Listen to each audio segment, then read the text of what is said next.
Pandemi COVID-19 membuat kepercayaan masyarakat terhadap pemerintah menurun drastis.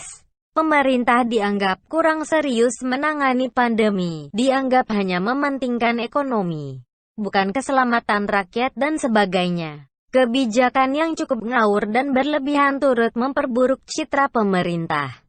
Di saat negara lain pandemi sudah mulai bisa dikendalikan, di Indonesia justru sedang ganas-ganasnya. Ancaman resesi di depan mata. Jutaan pekerja terancam di PHK. Saya kira banyak pendukung Jokowi yang kecewa dengan pemerintah karena dianggap tak becus dalam menangani pandemi COVID-19. Ketika kepercayaan rakyat berada di titik nadir, Gatot mencoba melakukan perjudian di tengah pandemi. Sudah menjadi hal yang lumrah ketika rakyat kecewa terhadap presiden, biasanya mencoba mencari sosok baru untuk mengobati kekecewaan. Seperti orang yang habis putus cinta. Biasanya orang tersebut akan mencari orang baru yang bisa mengobati sakit hatinya. Pilpres 2024 masih jauh. Namun karena saat ini kepercayaan rakyat kepada pemerintah sedang menurun, Gatot mencoba mencuri star. Mumpung belum ada orang lain yang tebar pesona mencari simpati rakyat, tak bisa dipungkiri. Saat ini memang hanya Gatot yang kecentilan dan tebar pesona. Kandidat lain seperti Anies dan Ganjar masih fokus menghadapi COVID-19. Namun sepertinya Gatot telah memilih langkah yang keliru. Dia hanya fokus pada data, kepercayaan rakyat kepada pemerintah menurun, bukan kepada sebab kenapa kepercayaan rakyat bisa menurun. Dia terlalu gegabah dan terburu-buru. Dia tak melakukan riset dan analisa secara komprehensif sebelum mengambil langkah. Saya yakin Gatot termasuk orang yang mungkin tidak peduli dengan COVID-19. Mungkin karena dia mantan Panglima TNI. Lalu merasa fisiknya sangat kuat dan imunitasnya luar biasa sehingga tak akan terinfeksi COVID meskipun nanti akhirnya terinfeksi. Setidaknya dengan imun yang kuat lama-kelamaan akan sembuh sendiri. Bukti bahwa Gatot seperti tidak peduli dengan COVID-19 adalah beberapa kali menggelar aksi dan deklarasi kami di berbagai daerah. Di setiap aksi dan deklarasi selalu mengumpulkan massa. Padahal, di tengah pandemi seperti ini, mengumpulkan massa adalah perbuatan yang harus dihindari. Siapapun yang mencoba mengumpulkan massa, pasti akan dibenci oleh masyarakat, dan juga akan dilarang oleh pemerintah.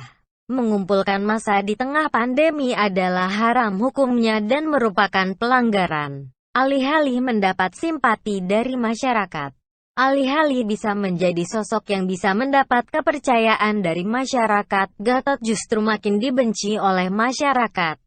Terlebih, Gatot seperti hanya fokus menjelek-jelekan pemerintah. Namun tak pernah berusaha untuk membantu masyarakat melawan COVID-19.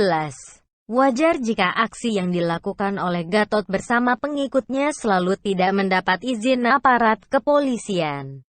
Juga mendapat penolakan dari masyarakat sebagaimana yang baru saja terjadi di Surabaya. Gatot juga tak cantik bermain isu. Di situasi pandemi seperti sekarang ini, isu PKI sudah tidak laku. Orang sudah tidak peduli dengan PKI. Bahkan jika memang masih ada PKI, orang sudah tidak peduli. Sebab yang dipikirkan oleh orang saat ini adalah bagaimana agar COVID-19 segera berlalu dan mereka bisa kembali bekerja dengan normal.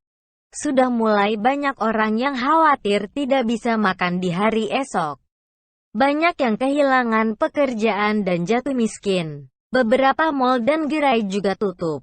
Krisis saat ini bahkan lebih parah dibanding tahun 1998.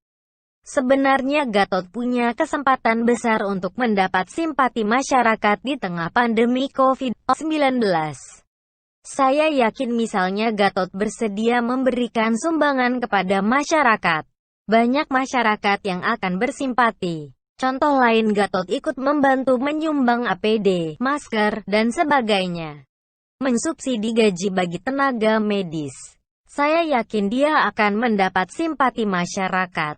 Saya yakin dia mampu karena hartanya banyak sekali. Sayangnya Gatot hanya fokus menjelek-jelekan pemerintah tapi tak memberikan bantuan nyata kepada masyarakat. Gatot juga terlihat sangat ambisius maju menjadi capres, padahal pilpres masih jauh. Wajar jika masyarakat muak dengan tingkah polanya. Janji dan sumpah seorang prajurit yang pernah dia katakan ternyata seperti omong kosong belaka. Nyatanya dia tidak ada bedanya dengan Amin Rais. Saya rasa perjudian Gatot di tengah pandemi COVID-19 gagal total dan merugi bandar. Entah sampai kapan dia akan tetap meneruskan perjudian ini.